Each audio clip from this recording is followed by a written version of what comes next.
the amount of learning I'm having to do in this new position, and as an advocate for all the arts. It left Facebook.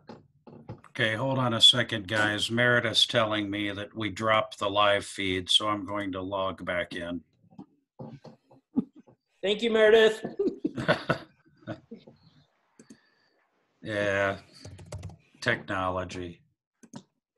You know, you mentioned props. We've often joked about classes that should be offered in music ed programs. It was just like, they're not live. And that's like, one. What? They are live. Prop making 101. I'll be back if there are any other problems. I'm sure it's the same way in Las Cruces, but one thing we have been fortunate is there's always at least one really super mechanical handy dad. Oh yeah. That can organize the rest of the super mechanical handy dads. And so, yeah.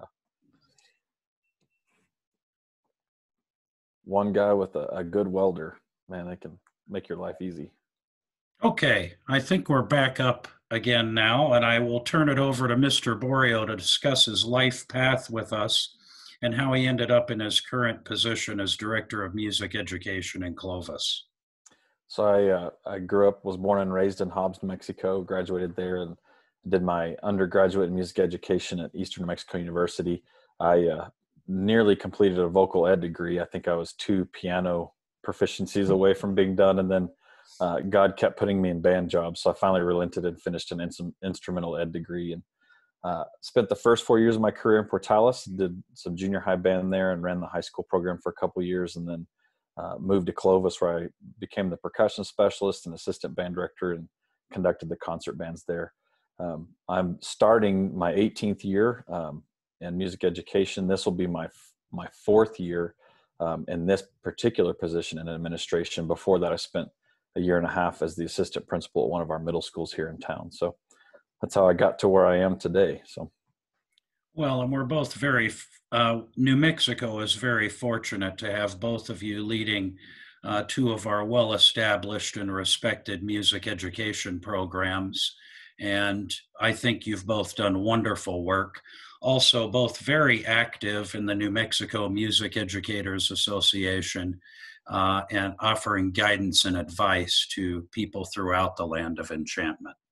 I'd like to remind our viewers that after we get through the focal point section of our conversation, I will open it up to questions. You can type these in the comment box on our Facebook Live.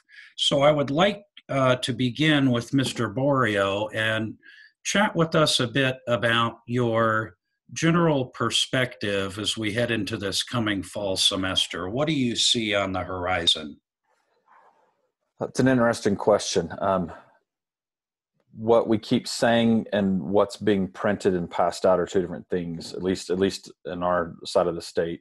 You know, obviously our hope is that we get to open up, have face-to-face instruction, get marching band rolling, get all of our choir programs up and rolling. Very nervous about getting beginning band auditions done and getting those started for the year and transitioning elementary kids into middle school.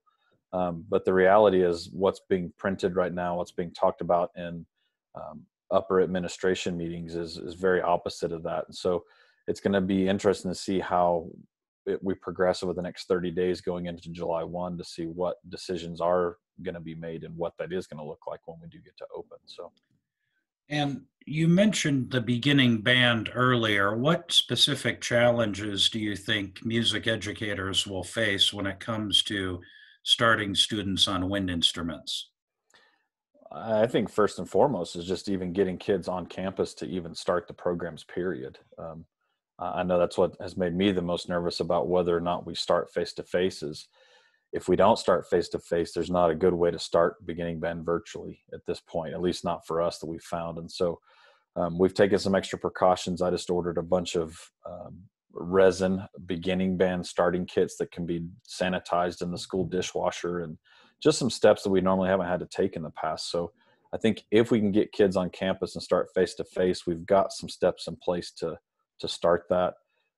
One of the things we're waiting on right now is the study that's being done by NFHS and NAFME about droplet spread and what that looks like with wind players and dancers and color guard, et cetera, and what precautions need to be taken. So that obviously is going to affect choir too and some of the other disciplines we observe. So Now, the research that you mentioned, there are two studies that are being conducted, one at the University of Colorado and the other at Colorado State University. And something that should be pretty promising to everyone watching today is that preliminary results of the testing should be released on or around July 1st. So we should have at least some preliminary data that can allow us to plan and prepare for the upcoming fall. And I think it really is important to note that one of the studies in particular can be applied to all of the fine arts. So it's going to study the impacts of dance and theater in addition to choir and band. What about you, Mr. Flores? What do you see at this time as we plan for August and the return of band students, etc.? It shut down again. It only lets you go for like 5 minutes and then it's done skis. Okay, I'm recording, so we'll just continue the conversation with ourselves and I'll post later. I'll see if there are any questions. I'll text you. So, Mr. Flores, what do you see as we continue here through this summer and into August? Well, you know, one of the struggles is that we're trying to second guess every scenario. And I think it reminds me of being a high school band director and worrying about marching band and prepping students for their first game. And there's always that question, well, what if it's raining? Well, you know, we're gonna have a contingency plan and we'll deal with it as it comes. So what we're doing in LCPS, which I know every other school district is doing as well, is we're trying to figure out as many plans as possible. And one of the things in LCPS that we've established is that for this next year, every teacher is going to have an online presence and have a blended platform where they're going to utilize Canvas. And so that's every teacher K through 12. And so we're working on a lot of professional development and training and building of Canvas courses and Canvas blueprints, etc. And we've got some teams working for every fine arts content discipline and every level of said discipline to begin building those things. And teachers will then have the autonomy to take that blueprint and then create assignments that are unique to their own. One thing that our district is very clear about is we don't want to take away that the creative art that teachers have when it comes to education. And you know, what we had to do a little bit in this closure in the spring was script out quite a bit of the assignments for our teachers in our subject areas, just to make sure that we were not increasing any kind of learning gap. And we're certainly being mindful of that for the fall. But we're working to have a balance, that Goldilocks zone of teacher creativity while maintaining standards and benchmarks. And so we're hoping that this Canvas presence will allow us to flip the switch per se back and forth with less hiccup than what we had in the spring. So that's what we're working on right now on our side. It's very interesting that you mentioned the spring, because that was going to be one of my next questions, and we'll stick with Joseph here. What occurred during the spring that you felt to be very positive? I know it's easy to get caught up in the logistics of moving online, and I wonder if you noticed any trends in the fine arts between teachers and students that you thought, yeah, you know, that's a pretty cool outcome of this unprecedented circumstance. Two things to answer that question. Number one, our teachers, and I'm certainly not speaking negatively of anything that they've done in the past. I have nothing but the highest regard for them. But, you know, our teachers had to learn quite a bit about Google Classrooms and Canvas and Quaver and Class Dojo and Seesaw. And so they pushed themselves to further their knowledge out of necessity. And it certainly did push teachers out of their comfort zone. But so many teachers have said in reflection that while it was tremendously difficult, they really appreciated having learned those skills. So that's number one. Mm-hmm. Number two is, as we know, the arts can facilitate connections with teachers and students more so than any other content area in the school. And so where our teachers already had those established relationships in place, those more in-depth relationships, I should say, they were able to then go into this transition and via Zoom meetings, just for the sake of meeting and engagement and checks and quality of life checks, they were able to do that. Whereas I know some of the other teachers of other contents struggled a little bit because it was then having to force a little bit of a relationship that hadn't been present. And that's, of course, keeping aside the very special teachers who are innately able to do that anyway. But the arts teachers, music teachers were able to do that. So that was a wonderful, positive highlight that I know that our district leadership and building principals recognized immediately. Yeah, and I would think too that a lot of our music educators have now prepared and, in a sense, memorialized a lot of their greatest teaching thoughts in video and on other platforms that can be easily shared in the future, which could be beneficial. I think you guys would agree that we've seen an incredible amount of creativity when faced with this sort of secluded existence. And really, the artists, the fine artists, have led the way in engagement in online platforms. I would pose the same question to you, Brandon. What have you seen that you felt has been positive due to this pandemic? Well, I would certainly echo both comments that Joseph made, because that's exactly what I saw from our teachers, was just an incredible amount of confidence, even though they were scared on the inside, just jumping forward into these new platforms and making them work and connecting with students. I think one thing that we have found is we get stuck in the traditional way of teaching music class and especially performance-based music classes. And this allowed us to take a different avenue to get student feedback and to get assignments turned in. And I'm hoping that as we move forward, just as Joseph said, I know Clovis is planning on starting with a blended online presence from day one, is that this will open the doors that we have the traditional ways that we teach in the classroom and connect to kids, but that we also continue to use these alternative methods to allow students to participate, to turn in assignments. Because I think that we saw there's some kids that will participate in this format better than they may do in a regular face-to-face classroom. And so trying to blend those two styles as much as possible, I think, is going to be key as we move forward. And I know in the Clovis schools, at least I think, that each student there is assigned some sort of tablet or networked computer that they can connect the internet and maintain their coursework. Is that the same in Las Cruces? Do students have access to adequate technology at home?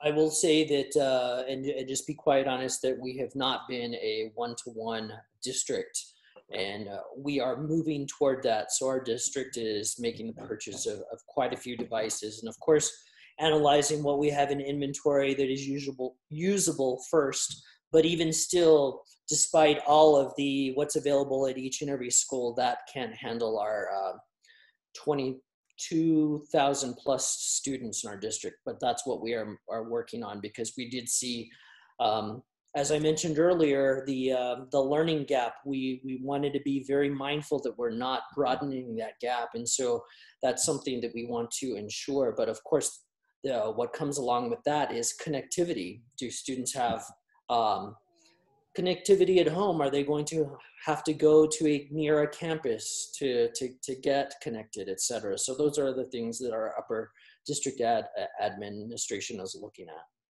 And did you find that a lot of students in your district did have limited access to high-speed internet? Absolutely, and to be quite honest, a number of our teachers did as well. And I say that, but I myself had to, we had to change our data plan here at home in order for my husband and I to both be on and have meetings at the same time and work without any kind of pause in video connectivity.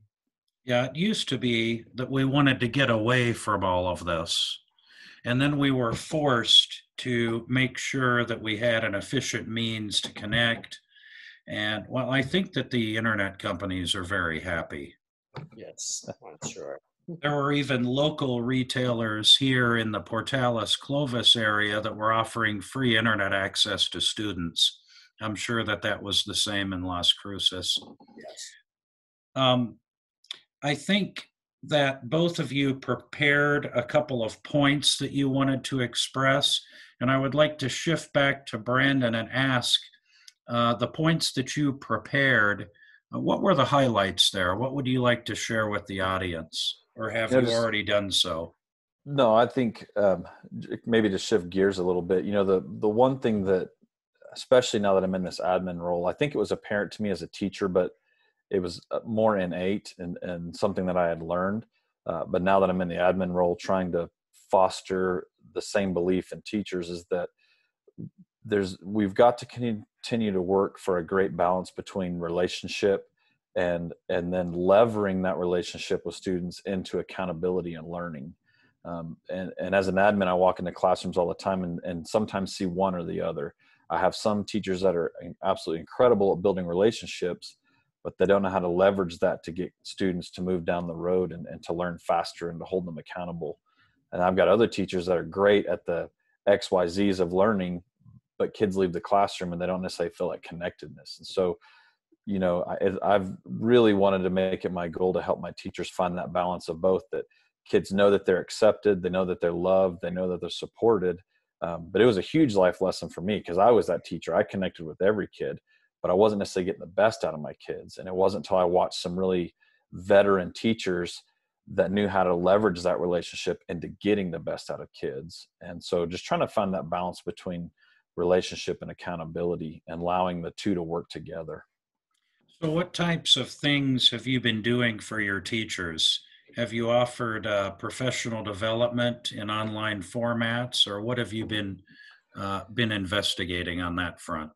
We're blessed in Clovis. The music staff, my secondary music staff, all get to meet once a week and professional learning community meetings where we can sit and talk about issues that are going on. We can talk about specific issues in classes or even specific students and issues that we're facing and bounce those ideas off each other. My elementary staff gets to meet bi-monthly where we do the same thing. And then in addition to that, we try to send our teachers out to great conferences. Our elementary teachers have been to the national conference a couple of times. We've been to TMEA, and then we also bring PD presenters into Clovis. We've had some pretty big names come in and talk to our staff, and just always trying to find that next angle or that next edge and continue to sharpen everybody's skills and keep everybody on their toes. Mm-hmm.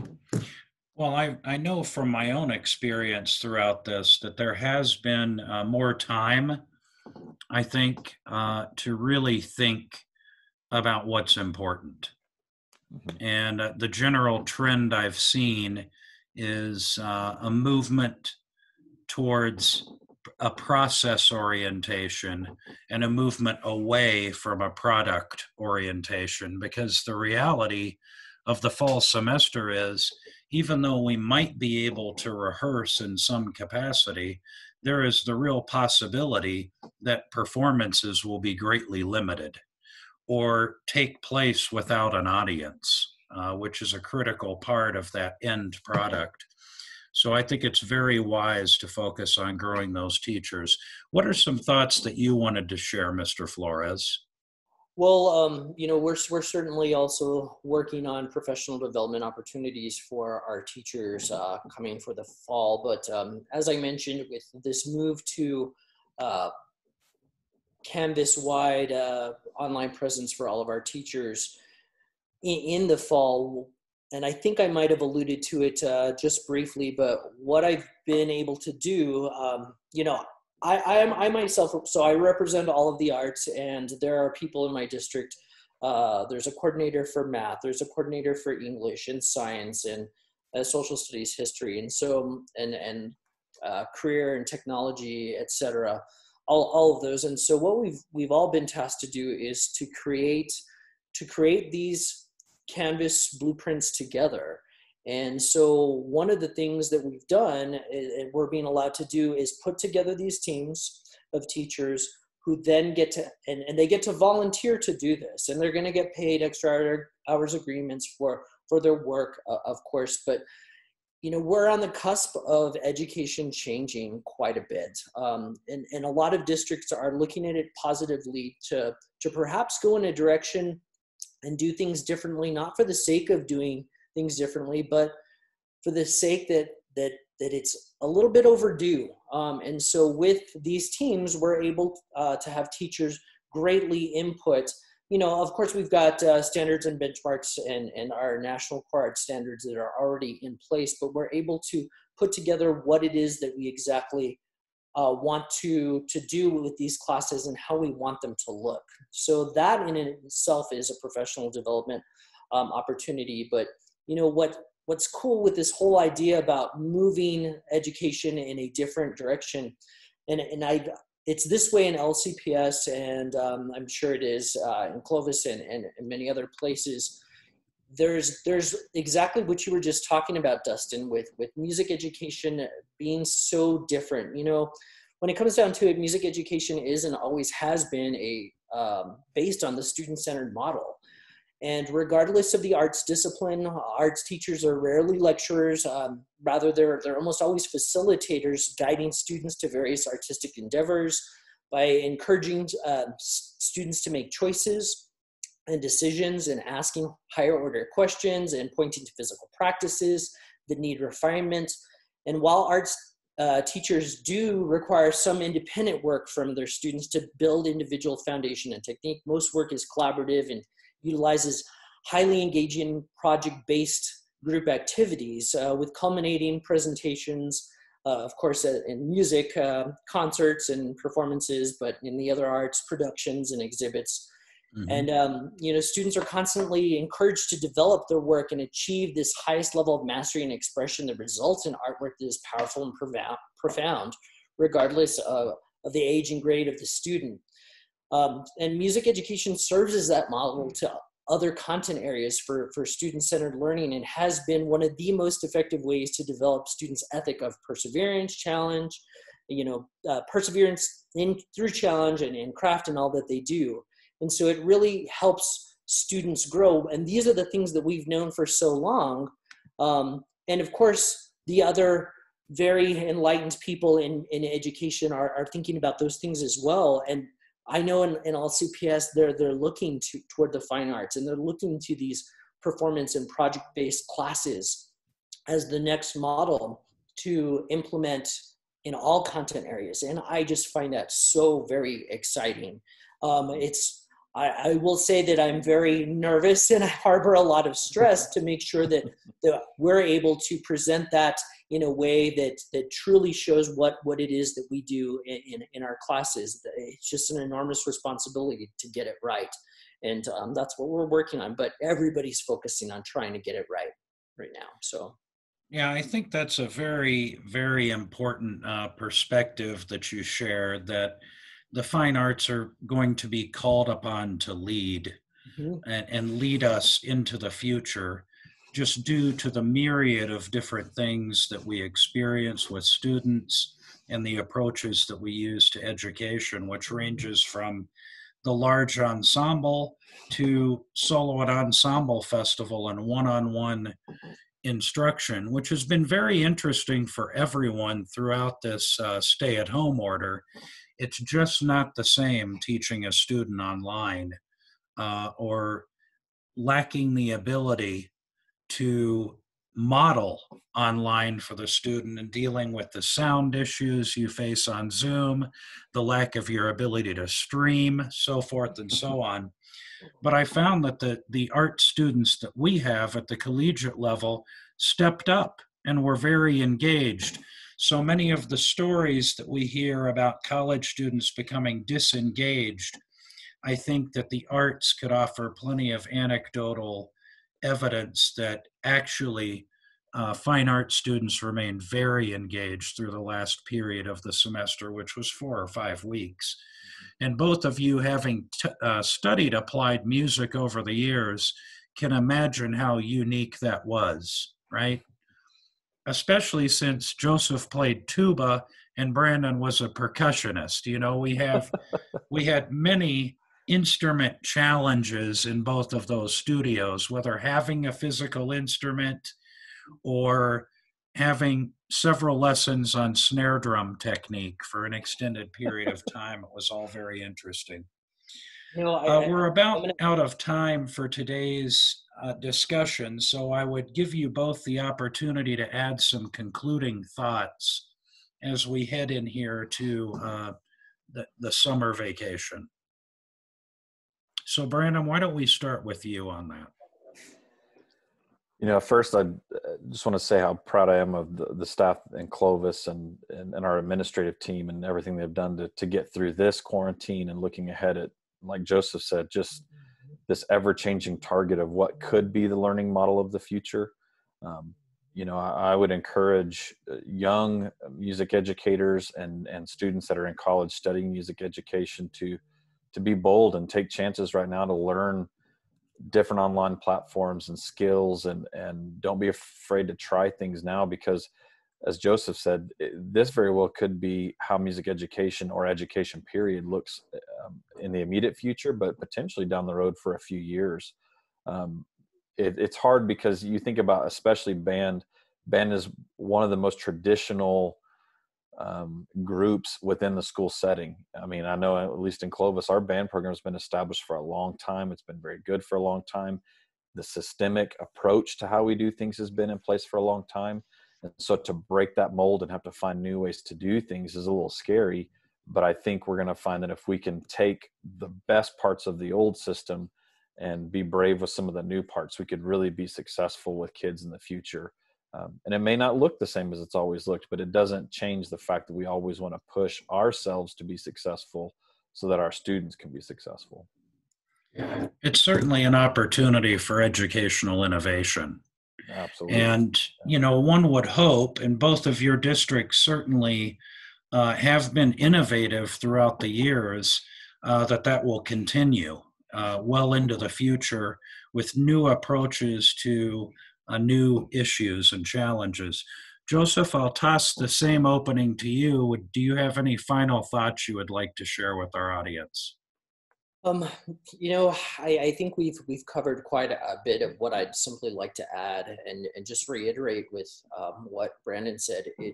We're on the cusp of something new and exciting, and you know, having the flexibility to grow your learning as a teacher or as a pre-teacher is something that's always been required of every teacher throughout. It's just now required more. And it's a great reminder it's an opportunity and a great reminder for the pursuit of learning in general, and that it should never stop, and that it's dynamic and it's not a constant. You know, if it were a constant, then it would certainly be a science. And of course, teaching is a science, but it is also an art. And so we as artists, we need to all think about our teaching that way as well. So that's my final thought on it. Mr. Boerio, Mr. Flores, thank you for your positivity today and for the guidance that you've offered us as we continue to plan for the upcoming fall semester. I'm sorry that we had the issue with the live stream. I will get this video up one way or another, because I think your practical and pragmatic insights will not only calm people, but also fill them with a sense of hope. So thank you to both of you for joining me today. I hope you have a pleasant rest of your afternoon. You too. Thank you, Mr. Seifert. Thank you, Dustin. Thank you for hosting this. I think it's important, and thanks for everything that you've done for students in New Mexico. Thanks a million, guys. I'll talk to you later. Thanks, guys. Bye-bye.